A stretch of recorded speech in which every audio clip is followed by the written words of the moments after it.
Welcome, everybody. My name is Lance Lingerfelt. I wanted to welcome you to my session on prompting styles and AI user enablement. I'd like to thank the, come on. Hold on, the clicker's not working. There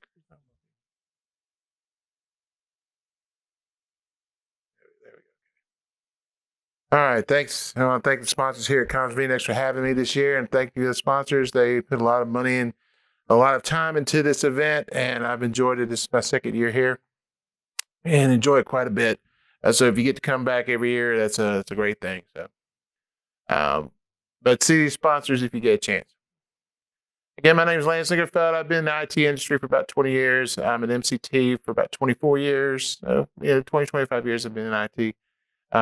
And I've been everything from a Microsoft PFE to a technical trainer to a consultant to a pretty much whatever you need, the jack of all trades type deal. I play saxophone. I do podcasts. I also do a lot of community events. I'm involved in the global community event, and I've also spoken here at Convenex of the podcast here as well. So, again, a little bit about me.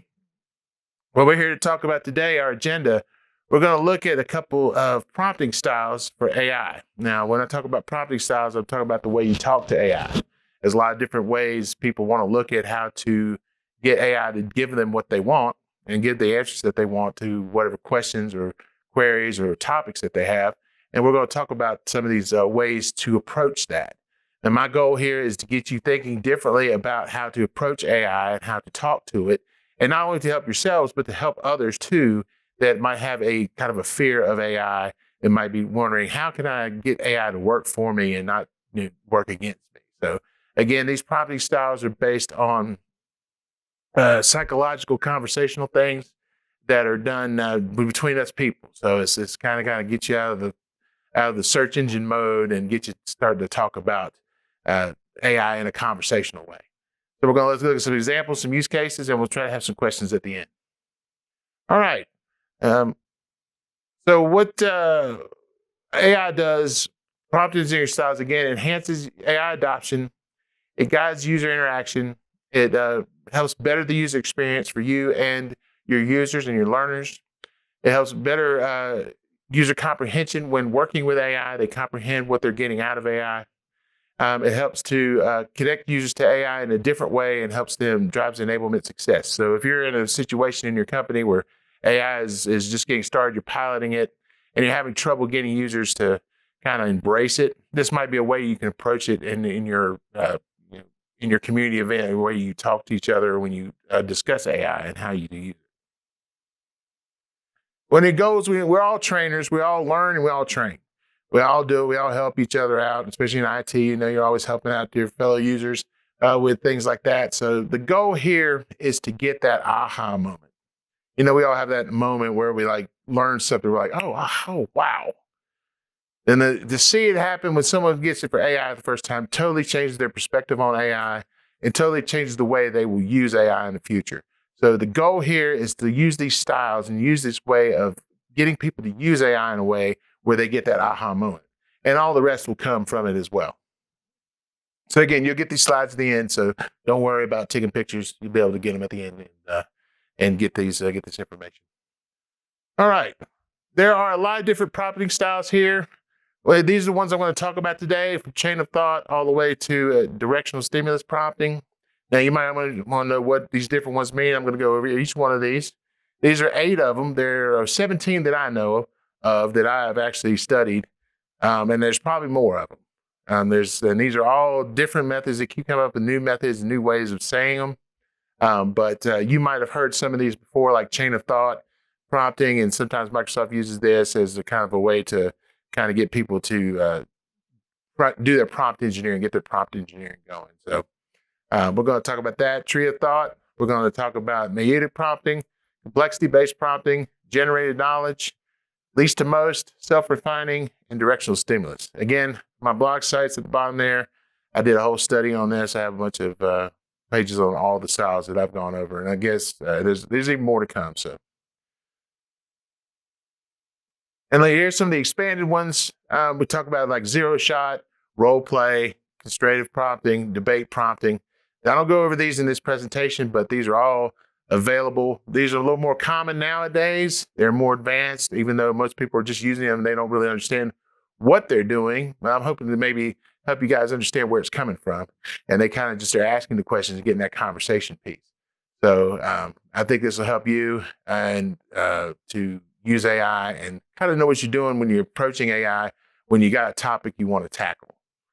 So first one here is going to talk about chain of thought prompting. You ever get a problem, want to figure out how you got there, you figure out the answer. Well, how'd you get to the answer?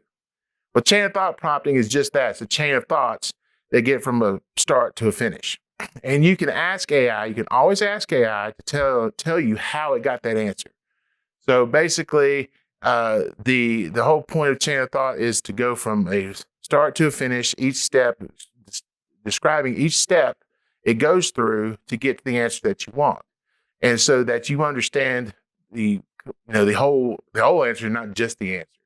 Because a lot of people's like, how to get there? Well, you can ask it. You can actually ask it. So tell me how you get there. So here's an example. It's a step-by-step reasoning process.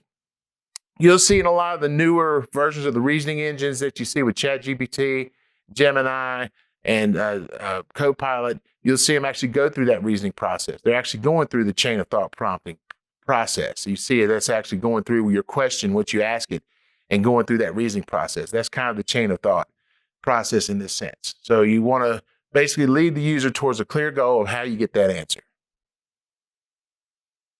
So an example, a simple one is, these are kind of the ones I'm going to go through like this. What is the sum of the first 5 positive integers? You can put that prompt in there and it'll give you an answer of 15.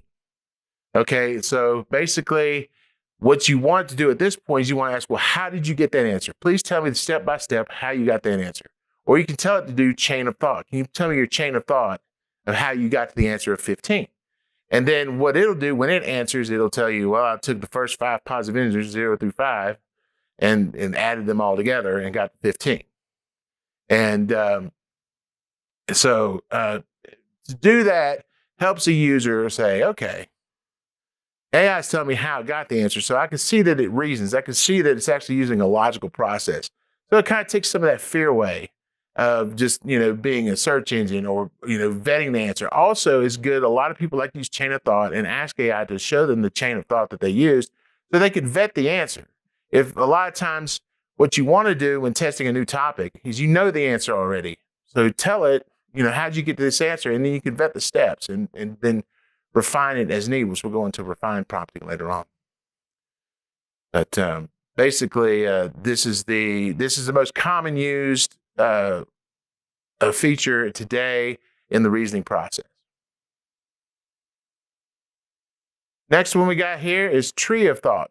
You ever had a big topic that had multiple ways to get to it, like solving a complex problem? And you ever wanted to know, okay, what are the different ways I can get to this answer, get to this solution that I need? Well, you can use tree of thought method of prompting to go over the different types of ways to get there. So, the definition of tree of thought prompt is basically think of a tree and you got different branches. Different branches are different ways of thinking about the same solution to the problem. The solution is the actual tree, is the actual trunk of the tree. And the branches are the different thought methods of how to get there and different ways you can go about making a conclusive process of how you get to the answer.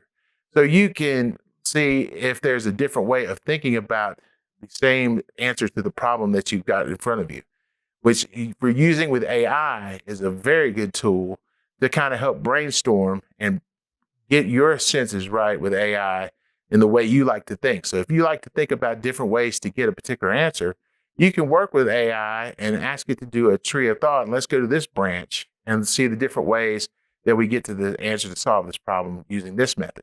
Or we go to this branch and look at the different ways we can get it solved to get to the answer using this method. So again, taking the thought of the human brain of what you do to solve a problem and looking at it from different ways and to get to the same answer.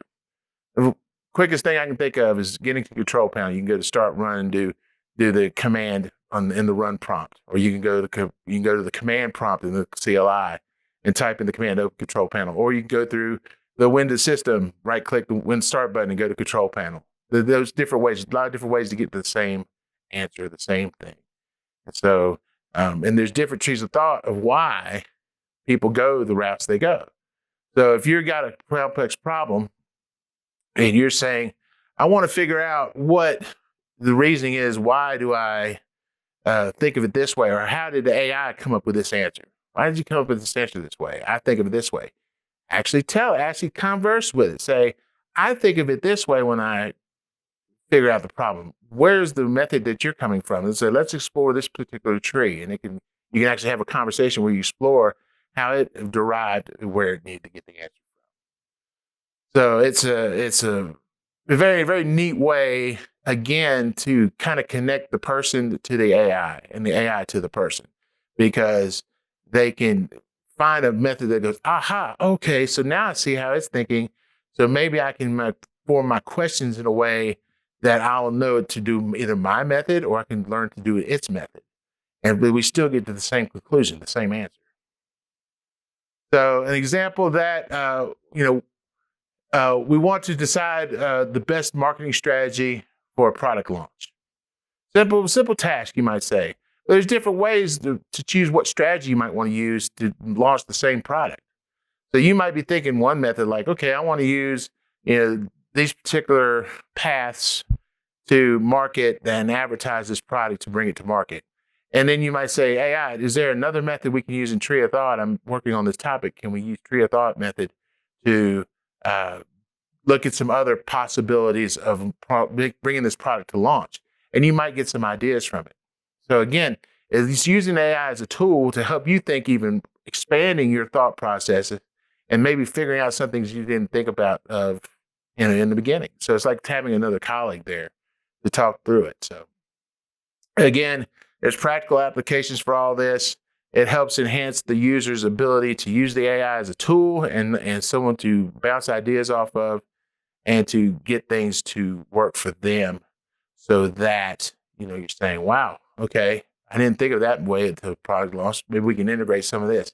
And then you can refine your conversation and go from there and say, can we integrate both? Is that another method and another branch we can go if we combine these two methods? Is there another way to do this with that method? So again, getting users out of just thinking there's one way to do things. You got to type in 3 words to get an answer, like a search engine.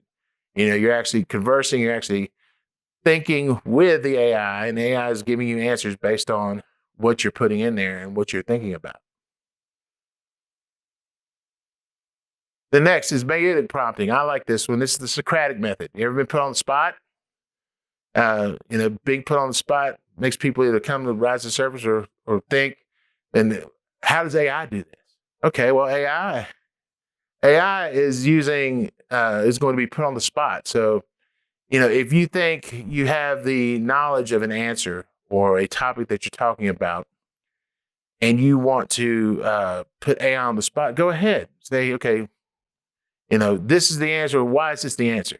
What is your thought process behind this answer? Or what is, I'm putting you on the spot. You guys just say putting on the spot. I mean, it's the thing I've noticed in training AI to people or training prompt engineering is them not thinking they can actually ask it that. You can actually ask it. I'm going to put you on the spot. What is this? What do you think about this particular topic? Or what do you think about this particular answer?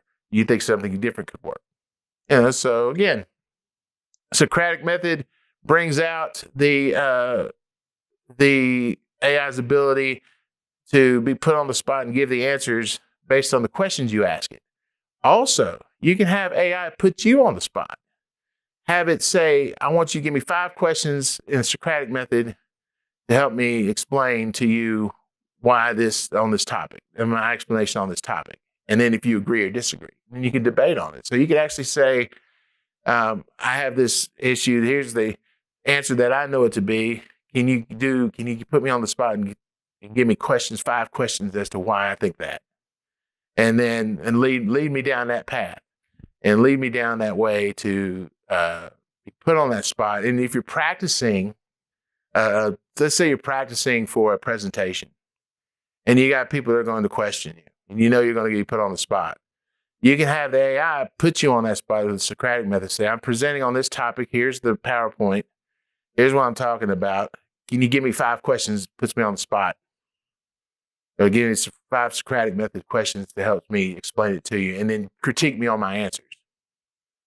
So again, it's something that you can do to assist you as a human make a better presentation, and using AI as a tool, not as a trusted advisor to you, and then but knowing how you're doing it, not just putting it and say you ask me 5 questions and not know why you're telling it to ask you questions. Knowing these kind of methods. Again, these aren't supposed to be like, you're supposed to memorize all this stuff. I'm just kind of giving you ways of saying, okay, this is kind of where this comes from. This is how they kind of shape the conversational piece. Because a lot of people ask me, how's conversation? How does it know to speak like that?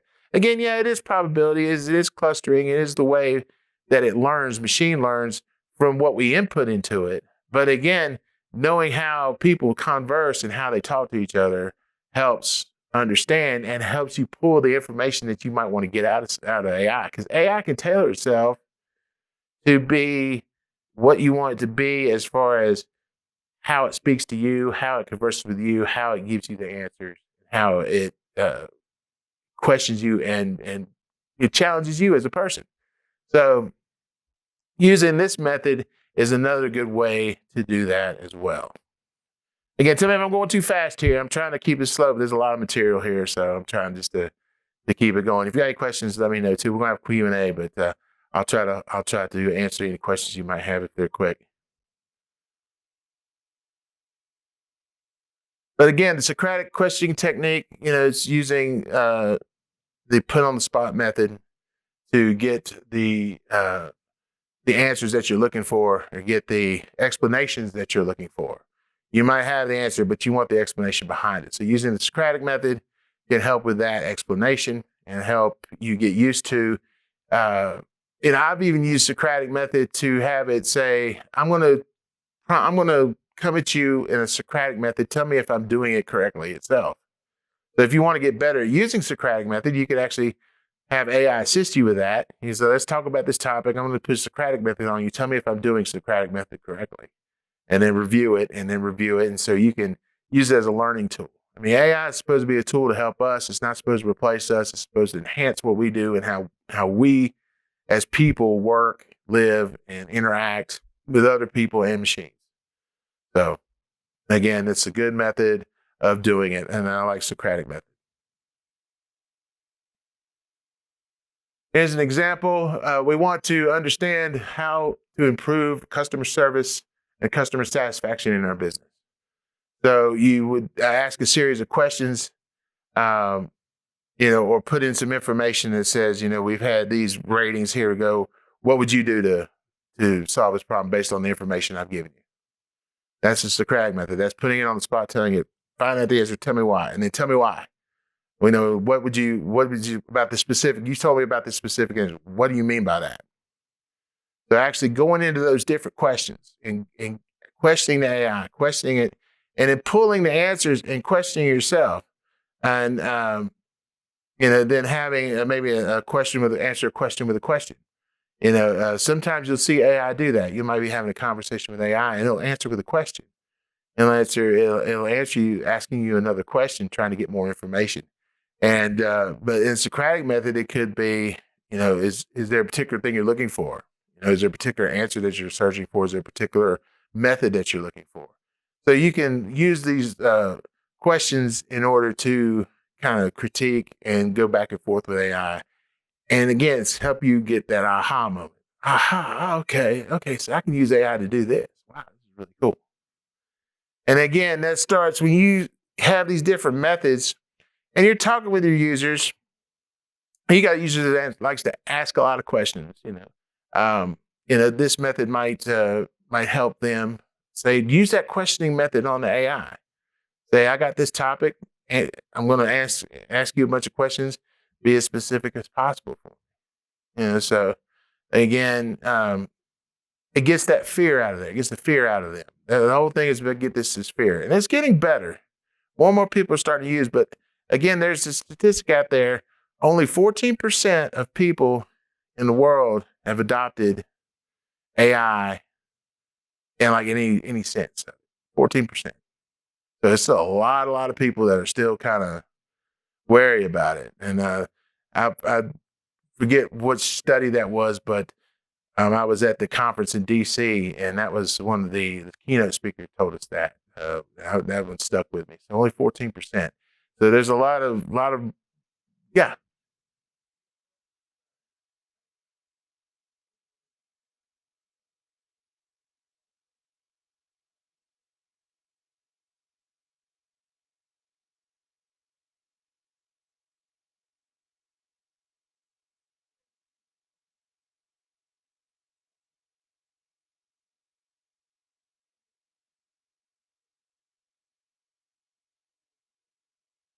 Have you actually instructed it to do that to you? Like say, I'm going to ask you. Yeah, actually, before you start your first question, say I'm going to ask you a series of questions. Oh, you want it to ask you a series of questions? Okay, okay. So okay, yeah. The question was like how to get AI to ask you a series of questions after you give the answer, give you another question, give you the answer. And the thing is that yes, you can do that. I want you to. Uh, that is one of the methods I think I'm talking about here, if I remember, directional stimulus. So you give it a direction and say, let's talk about this topic. I think I have a kind of a hold on what I want to talk about, but I need someone to question me. So can you question me? And then based on my answer, ask me another question and help me build my build my knowledge of the, and then let's review each question. And then based on that, you can actually instruct it to do that. Um, Chat GPT is real good at that, doing that. That and role-based prompting. I've had a thing where I've been like I'm presenting to a board member, a group of board members, and one's a CEO, one's a CIO, one's a CTO, and I say they have different personalities. One's a real type A, one's real focused on finances, one's real focused on technology, and have them ask me questions on my presentation or ask me questions on my topic based on their personas. And it'll actually break down each person and give you a question based on personas. And you can actually tree a thought branch and go to that person and keep talking with them. It takes a little work, but again, that's where you start getting into using AI in an advanced way to where you can get the tools and you get the answers that you're looking for and get the learning that you're looking for. Yeah, it can definitely do that for you. So you just kind of have to set it up in a way to get it to ask you those questions, and based on your responses, continue the conversation with another question. Maybe try saying that, give me a question, I'll give you my answer. Literally type that in. I'll give you a question, I'll give you my answer. Based on my answer, continue the conversation with another question, and question me a number of times until the AI feels I've satisfied the topic in a way that's sufficient enough. So and you set the scenario with it. You set it up saying, I'm presenting to a group of students, or whatever you're going to present. Whatever your topic, you kind of put the audience too, and it kind of knows it can tailor the questions to the audience and see when you've sufficiently answered. You can just help to keep asking you questions without having to keep typing it in. It should do that. It might. It's getting better and better. I tell you, AI is the best it'll ever be today. It'll be better tomorrow. It'll be better tomorrow after that. It'll be better tomorrow, the day after that. So yeah, good question. Thank you. All right. Number 4, complexity-based prompting. A complexity-based prompting is built on the principle that you are designing an idea that needs a level of guidance. Like you were saying, you want a particular level of guidance with the questions that it asks you. So you can either tell it to gradually make your questions harder for you to answer based on the topics that you're talking about. If you're talking about mathematics in some sense, or mathematical theory, or if you're talking about a scientific theory or something like that, say, can you gradually make the questions harder for me and more complex? and you can honestly and have it teach you different stepwise. It can actually go step by step and teach you step by step based on the level of learning that you're at. So if you got somebody that's new to AI and you want them to learn something simple and have AI conversate with them in a manner that kind of teaches them something simple uh, in an easy way that's not too daunting to them, you can set it up to do that. And you can have them actually question it and say, look, I'm a novice at this. And I do this with development all the time. I'm not a developer. I've never been a developer. I script a little bit and I do PowerShell and stuff like that. But I'm not C Sharp. I'm not Python. And be like, so if I got a question I'm trying to solve, I'll be like, okay, I have this problem that I want to solve. I am not I do not do Python very well. I do not want to, but I'm told to do it in Python. Can you explain it to me in a simple manner where I can understand the concepts, and then maybe we can dive deeper and you can start showing me code.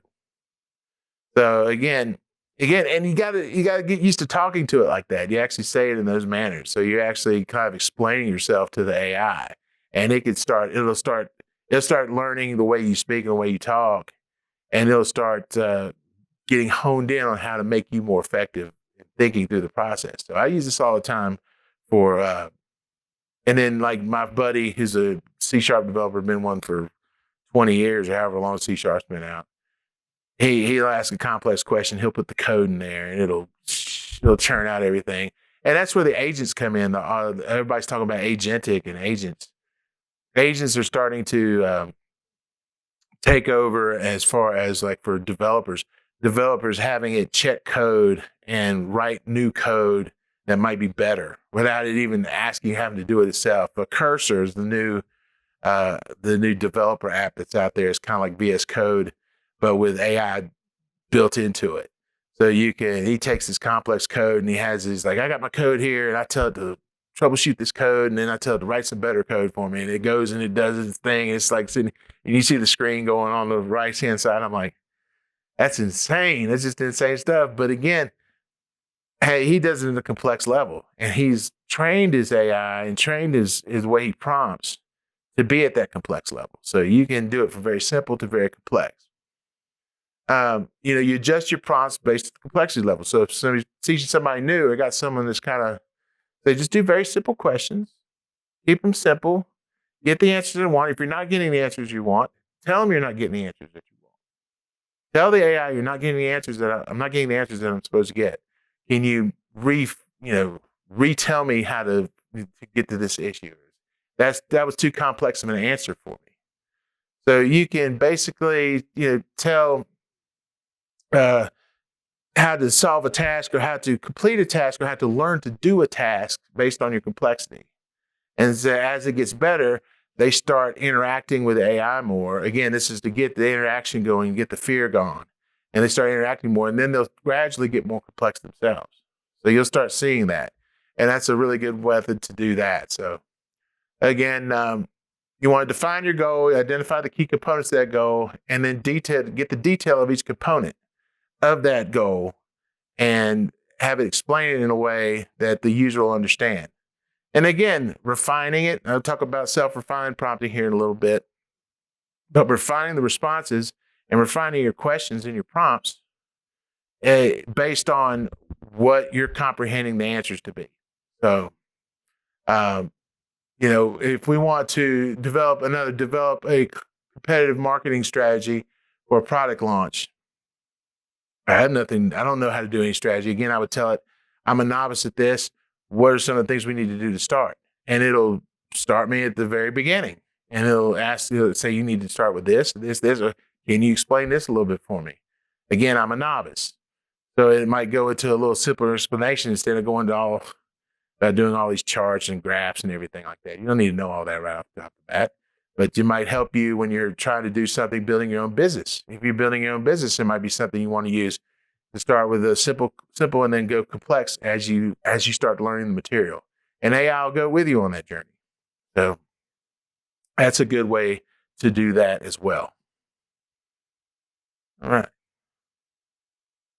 And again, what this does is help, enhance users' ability to learn to use AI and learn to get that fear out of them, like I was saying. Um, Again, you'll see a lot of these. I have uh,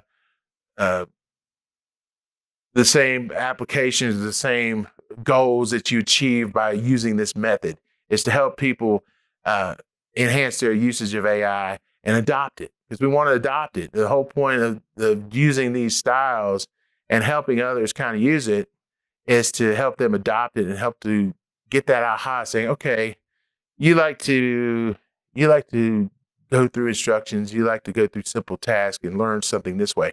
Okay, well, I got a method here. Let's try it this way, and then go through the complexity based. You don't have to tell them the actual style name it is. But again, I want you guys to understand this and kind of know what this is, so you have an idea. Say, I need to approach this a little differently. I'm not getting the answers that I want. Maybe I need to try this method. So if you know these methods, it can kind of help you in your prompting. Now, again, like I said, this is more advanced style prompting. It's not going to be your simple one-shot prompt and done. You're probably going to end up having conversations with your AI over multiple times, over multiple different chats, going through this, learning it, and teaching yourself how to prompt it the way you need to. And you don't have to go out of your comfort zone. You just have to remember to think kind of the way you think to get answers, but then maybe going a little bit out of your comfort zone. If you know these styles and say, okay, maybe I can see something if I ask you to tell it to me this way. He's like, can you rephrase that and tell it to me in a more complex fashion or a simpler fashion? You want to say it's too complex for me. So again, different ways to do it here. So next one, we got generated knowledge. So generated knowledge is based on the principle that users will go towards a solution leveraging existing knowledge-based knowledge sources. So again, as you were saying with your question about having it ask you questions based on your responses. So you're saying that you have a generated knowledge source. This is where I learned this from. You could put it, maybe you learned it from a website. You can put it in the website and say, this is what I learned from this. Am I correct? And he asked me questions about this particular knowledge, or what can we derive from this solution? Can I use a solution in this context? Can I use a solution with this type of method? Are there other methods to use it? So again, you can take knowledge from different sources, and again, and have it compile a method or an answer based on all those different knowledge sources. So generated knowledge is not just the knowledge that is there, but it actually is generated from the AI based on the knowledge that you give it. So you got all these knowledge sources, all these websites. It's kind of like with Copilot Studio, how you have your agents that you can build. You have your public websites, you have your Word documents, you have your RAG method that you use, your retrieval augmented generated method that has different data that it can pull from. And that generated knowledge is going to be how it answers you, and then you can refine it from there and take it even more, make it more complex or make it more simplified, however you want to get the answers that you want. So if you're dealing with a lot of different knowledge sources and a lot of data, you can use all that generated knowledge and have it compile it in a simplistic summary that helps you use the AI to help learn the subject that you're learning. So a lot of students will use this if they got, and this, university saying, well, we don't know if this is good yet. But again, it's a way of using a tool that's there. They got all this material they got to read, or they have a way of taking like the Cliffs Notes and then some other sources, other websites that they're learning data from, getting data from, put it all into the AI, and then say, can you give me a summary of this? And then ask questions on that generated knowledge. So, that's the method to use generated knowledge for, basically leverage existing knowledge to provide users with the relevant information that is designated to help them apply this knowledge to solve a problem. So basically, like I said, taking a lot of data, summarizing it into one so you can use it to solve a problem. So, learning a particular topic, You have all these sources. You don't know where to start. So you ask AI, okay, I got these sources. Where's a good place to start? Or can you summarize this for me so I kind of know what the topic is, learn the topic is, and then see where I want to go with it? So again, you can use it to start simple and go complex with complexity based. Have it start simply and then go complex. So, yeah, it's that's a common method used, but nobody knows it. Just they say it's retrieval augmented generation, or setting up your agents with public knowledge. Well, that's generated knowledge prompting. When you prompt it after you set up all that knowledge and you prompt it, that's using generated knowledge prompting. That's the generated knowledge that the AI gives you based on the knowledge that you've given it. So we want to create a short story about a futuristic city. So if you have some examples of stories with the writing style or with the data of how the cities or futuristic cities are, you can put that knowledge into the AI and then say, I want to generate a story based on this. Can you do it in the writing style, or can we do it in a different writing style based on the knowledge, and write me a short story about a futuristic city? So you can see from that how AI can be creative, how it can learn different writing styles or different ways of from different types of data and put it into a response that is very creative and unique in a way. A lot of people that do content creation use this method to get their data. I've even used it for my blog post on LinkedIn. And my blog post, I'll take knowledge from the Microsoft blogs, the tech community, and other posts, and I'll say, summarize this, but put it into my writing style and highlight these particular points for whatever you're writing about. And that generated knowledge will generate that prompt, or that prompt response, that will that'll give you that content creation that you create and share with the rest of the world.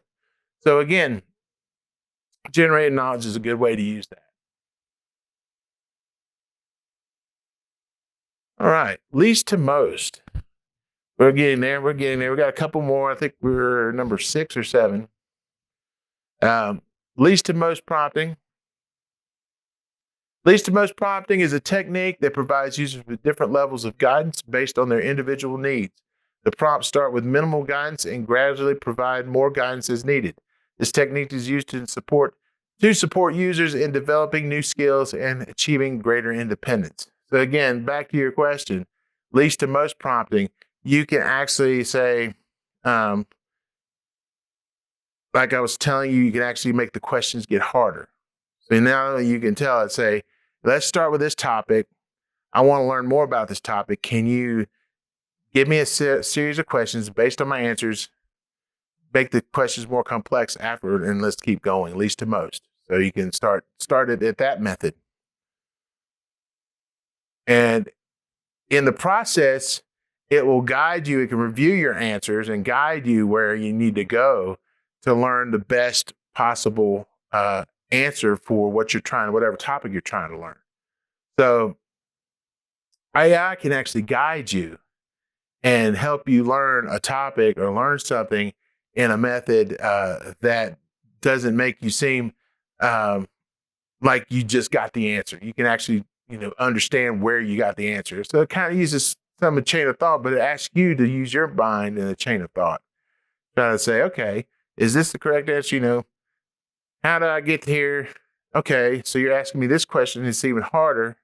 Okay, does this method work? And then you can have it answer yes or no, and then keep going with that question. So it's a really neat thing, and it's a really neat thing to use when learning new topics. I like to use this on learners that are learning AI and say, what's a topic you want to learn about? And we'll go through different ones, and I'll say, okay, you want AI to teach you that? I can show you how to make AI teach you that. And then say, give me a set of questions based on my answers. Tell me if I'm correct or not. And then give me another question that is a little more complicated or expands on the topic even further until I get one wrong. And then if I get one wrong, let's review it. And then we'll go back and go back to the question. So you can use it as a tool, kind of learning tool in that method. And it's, again, this is just supposed to be a method for you all to be able to get people interested in AI. If they just get that first little question answered and they get that first, ooh, I got the response. Okay. Oh wow, you mean I can actually tell it to teach me, or I can tell it to ask me another question? And yes, you can. Yes, you can. And people really they're starting to get it, but they still get it. They'll find something else that they didn't know about that they can do with AI because they don't want to think of it as they still want to think of it as a machine, and it is a machine. But again, it's a tool that is meant to be like someone else that you're speaking with. One style I'll go into really quickly, role-based prompting or role-based role play, is having your AI take on a particular role. So it can be an expert in something. Say, I want you to be an expert in this. You can give it knowledge based on that expertise, and then have it, you're teaching me how to do this. You're an expert at this. Let's have a little session on how to do it, and gradually make it more difficult for me. So, and it's a good way to get people that are kind of skeptical of AI. I say take a topic that you already know that you're an expert at, and do that particular do this guidance. Have it guide you and see if it's actually guiding you correctly. If it's not guiding you correctly, let it know.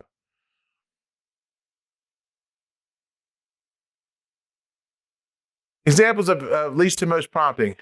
A beginner wants to solve a math problem. What is the area of a rectangle with a length of 5 and a width of 3 units? So your initial prompt, this one you'll have to go through. You give it an initial prompt, and then he doesn't know what the actual formula is. So you say, I want to solve this math problem. Okay, what's the area is this? So like, how'd you get to that area? What is the actual formula that's used to do that? And then you go into these questions, and it can guide you. It can guide you based on that, at least to most. Say, break it down for me. What is the simplest, or what is the formula used? How do you get there? And then based on this, are there other ways you can solve the problem? Get more complicated. Is there a more complicated method of it? But again, it's meant to not make because what can happen is, if AI uses too complex answers, you might get somebody discouraged, or they'll get mad at it. They'll be like, this doesn't work. I don't like the way it's talking to me. That's like, so again, knowing least to most problems, say, well, break it down. Say you don't understand, and that you want it to break it down for you even further. And then it'll break it down for them. And it'll say, what is the actual formula? And then they'll give you the formula. It's like, well, how'd you come about that formula? And then it could simply tell you what the formula is and how to get it. And then you can have it do the conversation, and then the learner can take off in whatever direction they want to take off in with that. So again, it's another example. Least to most prompting applications, like I said, when you're learning topics and you want to break it down, I call it the breakdown method. If you get an answer from AI that you don't understand, say, break it down for me. Let's do least to most. Explain it to me from least to most. And then have it break down, and it'll break it down for you. And you can ask it different questions based on its answer that it gives you, and say, can you explain this part? And in a simplistic way. Okay, I understand this now. Can you explain it a little more? Is there a more complicated, or there's more, broad method to use this, or to answer this question or solve this issue? So, and you can actually say, yeah, can you help? Like I said, you can have it show you how to calculate it. What's the formula? How it finds the formula? Show you how to calculate it, and then have it test you. Let me see if I can get one. Say, give me a problem and see if I can solve it now. And so again, lots of different ways. And you'll start finding out that you'll start thinking, like I've already shown you, where I'm using different methods already, in multiple different ways and multiple different things. And it just becomes conversational. But if you understand how conversation works, you're going to be able to utilize AI in a whole different way. And again, this encourages critical thinking for the user. It encourages the personalization of training from the AI to the user. It builds confidence in the user learning to use AI because now they have a method of learning a topic in the way they need to learn it. And it provides an interactive learning system and where you have feedback, immediate feedback, and you can provide immediate feedback to the AI. So again, these slides will be available to you. I have the examples there also on my website. I have a little more detailed examples. On my website, I take the same prompt, same exact prompt, and I use it in the different methods and to kind of break it down how the different methods work with it. And so, how to get it's usually a complex prompt, but it kind of gives you a couple different ideas. All right, self-refining. So I've been talking about this already for a while now. You don't get the answer that you want out of AI or it's wrong. Well, what do? I mean, is AI just stupid? No. Self-refined. You have it say, you gave me I've actually told AI, you gave me the exact wrong answer and here's why. And then have it say, I need you to refine your responses to make sure you use the correct data. And then I'll even provide samples of data that are correct. So if it starts hallucinating or, if it starts going, it gives you the wrong context of an answer. You're wanting a particular context. Say, okay, no, we need to refine this answer. I want it in this particular context, not the context that you've given it to me. So again, self-refined prompting teaches the way of learning a technique or learning an idea and refining it so that it's exactly what you want it to say and what you want it to be.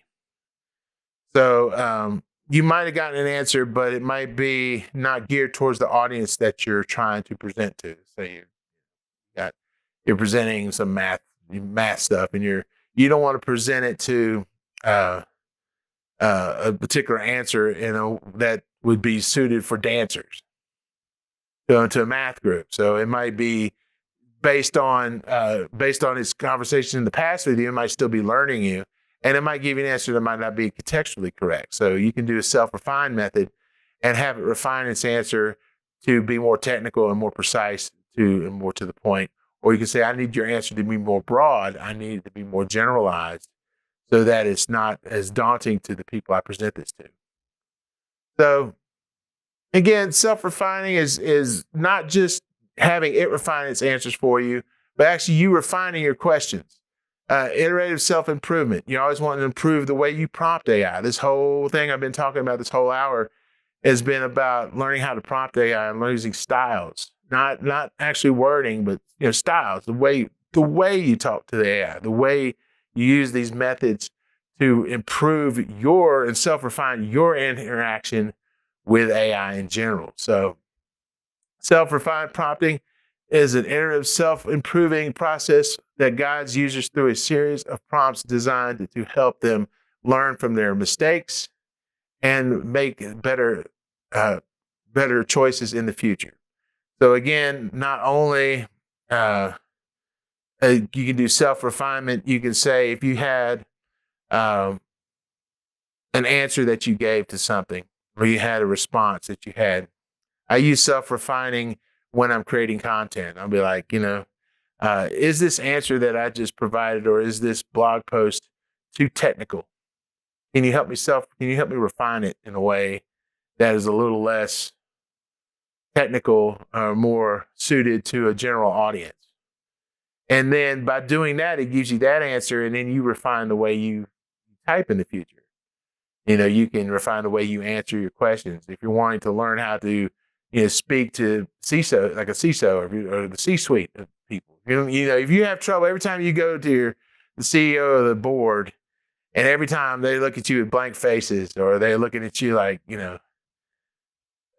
don't understand what you're doing, and you never get your budget or whatever you're looking for. You can go to AI and say, I need to practice speaking to the C-suite a different way. Here's how I would present a particular topic, and then put in your answer, and then can you help me self-refine it? And then and it would give you an answer based on here's how you probably need to approach it. And then you take that knowledge and learn it and ingest it and then come back to it and say, okay, well, here's another topic I'm talking about. Is this a better? So using that method and refining yourself. And also, if you think, the answer that it gives is to, like I said, you can always use the opposite method. Or you know the topic, you understand and you do it correctly, but you want to see if the AI is actually doing it correctly, or see how you can refine the AI to actually respond how you want it to respond.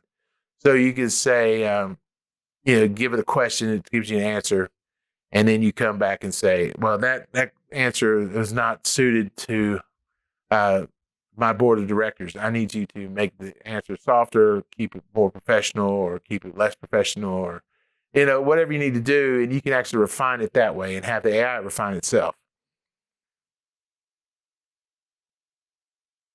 So again, a beginner wants to learn to write a short essay on the benefits of renewable energy. And so you can also, another way to do this is to start with a simple prompt and refine it and make it more complex. Say, okay, I want to start with a simple story. Can you tell me about renewable energy? Well, can you add stuff about solar energy in there? Okay, well, can you add stuff about electric cars? Can we talk about electric cars in the second paragraph of it? And then can we write a conclusion that might be a little bit more suited to a lobbyist or something, something like that. You want to refine it, not just in the way it speaks to you, but the information that it provides. So if it's not giving you enough information, say, okay, we need to refine this. I need to add more information about solar energy, about electric cars, and I need it to talk about the past 10 years versus data that was 20 years, 20, 30 years ago. So again, that's another way to refine it. Again, it's a different way to think about it and to refine your answers for that. So, and you'll see in my example here how I get more detailed in the response that AI gives you. But it's a good way to train your conversations with AI to get the answers that you need for the particular topic in the context that you need. So that's the practical use case for it. Again, you're training your AI to give you better improvement, better feedback. You're providing it feedback. You're interacting with it.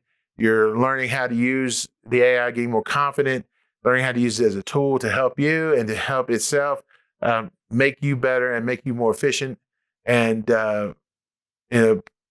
it's a great way to learn AI and learn topics. It's a great way because you could ask AI, can you refine this to add more data? I do that all the time.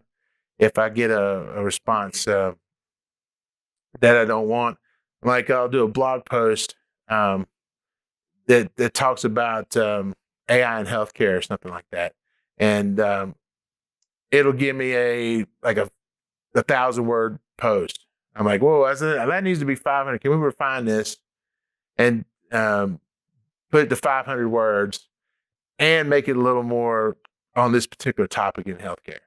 And then it'll refine it and do it that way. So again, and then the next time I go to do that post, or if I do it in a repetitive thing where I do it every week or something like that, it'll learn from that process and give me better posts to begin with. So again, that's a way of training your AI, which is hence I got the little doggy AI and use that. So, and then we should be to our last, was directional stimulus.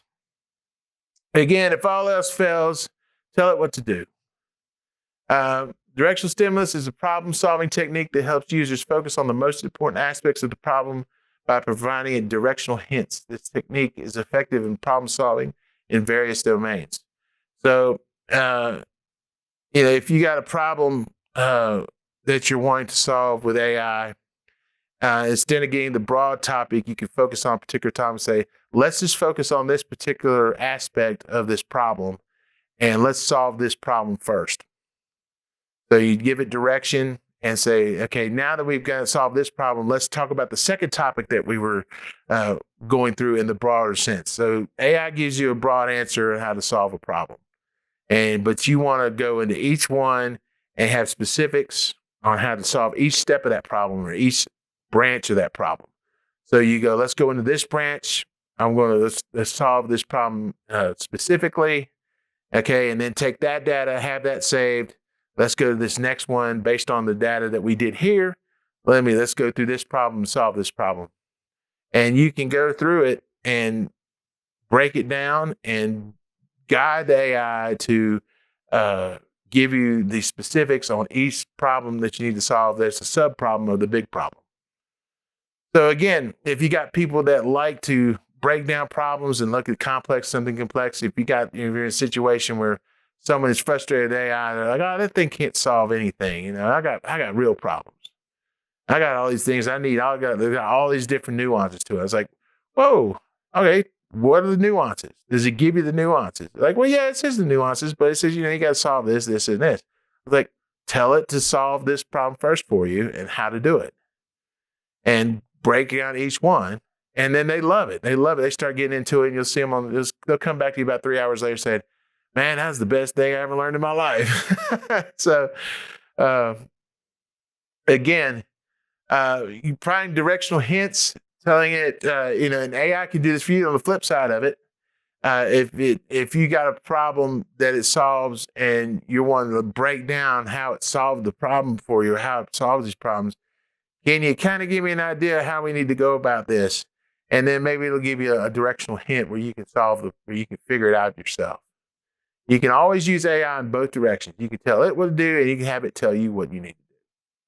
So it's really neat how it works, because then you start looking at it as a counterpart or someone that is not someone, but a tool that represents what can knowledge in a way that is conversational, that is more built towards human interaction versus just human and machine interaction. So,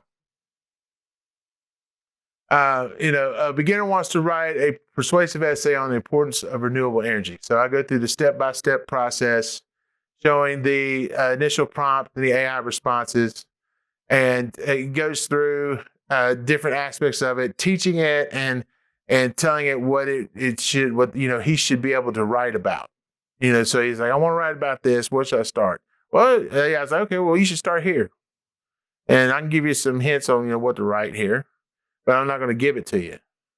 And then so again, you can tell your AI to do this, and there's a lot of different settings you can use this in. That's like a quiz method, or it could be a quizzing method in a sense. It can go back to Socratic as well, using questions to do that.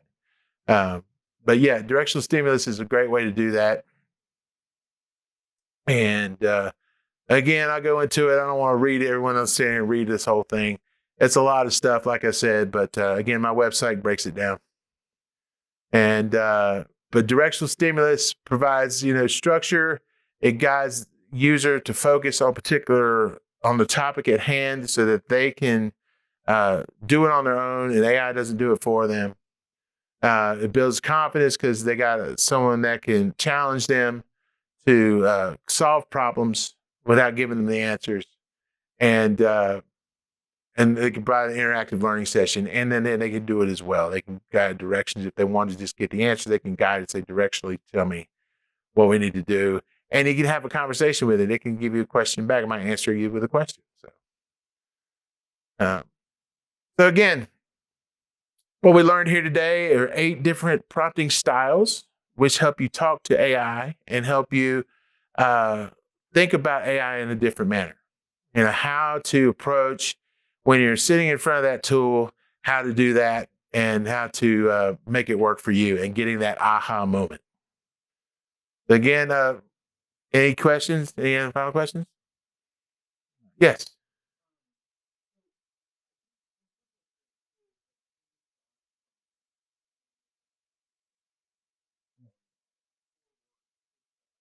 Yep.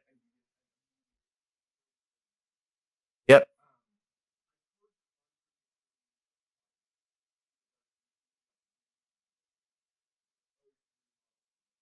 Hmm.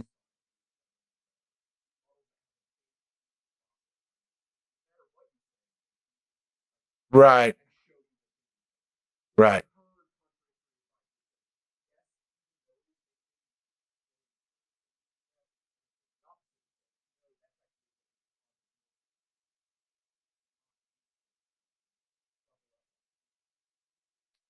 I've heard that I've heard that argument, and it is it has to come down to personal experience. Yeah, you have to test it, vet it. I mean, that's again, that's a great explanation on why humans are still needed with AI. Period. So, oh, thank you. I guess we're done. Okay. Thanks everybody again. Check out my blog, and thanks and enjoy the sessions. Thank you.